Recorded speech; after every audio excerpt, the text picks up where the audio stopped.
రోజు తింటావా? ఆదివారం తప్పించి. మరి ఆదివారం ఏం తింటావు? Mutton paste. అయినా నీకు ఇదంతా ఎందుకయ్యా వేస్ట్? నువ్వు ఇట్రా. ఈ గేదెలకు పేడ ఎక్కువ, పిడకలు తక్కువ. ఏమయ్యా, గేదెల్ని పడవలోకి ఎక్కించిన వాడివి, వాటి మంచి చెడు చూసుకోవద్దా? గేదెలు నేను ఎక్కించడం ఏంటి? అవి నీవి కావా?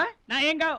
నీవి కాకపోతే మాత్రం ఎవరివో తెలుసుకొని తిట్టాల్సిన బాధ్యత నీకు లేదా? నువ్వు పెద్ద మనిషివి కావా? నేను పెద్ద మనిషినే. మరి తిట్టు. ఎవడ్రా వాడు? గేదెల్ని ఎక్కించినోడు ఎవడ్రా? నేనే. ఏమయ్యా, నీకు బుద్ధి లేదా? గేదెల్ని కూడా పడవలో తీసుకొస్తున్నావేంటి? గోదాట్లో వదిలేస్తే ఈదుకుంటావా ఏంటి? దున్నపోతులో ఉన్నావు నువ్వు, ఈదుకుంటా రావచ్చుగా. గౌడి గేదెకి లాగు చొక్కేసిన ఫేసు నువ్వును. మాస్టారు, అయ్యా, గేదెలు ఎవరివని మీరే అడగచ్చుగా, నన్ను ఎందుకు అడగమండం? అడిచి ఆ అడిగి మరీ ఎవరు తిట్టించుకుంటారు చండాలంగా? I see.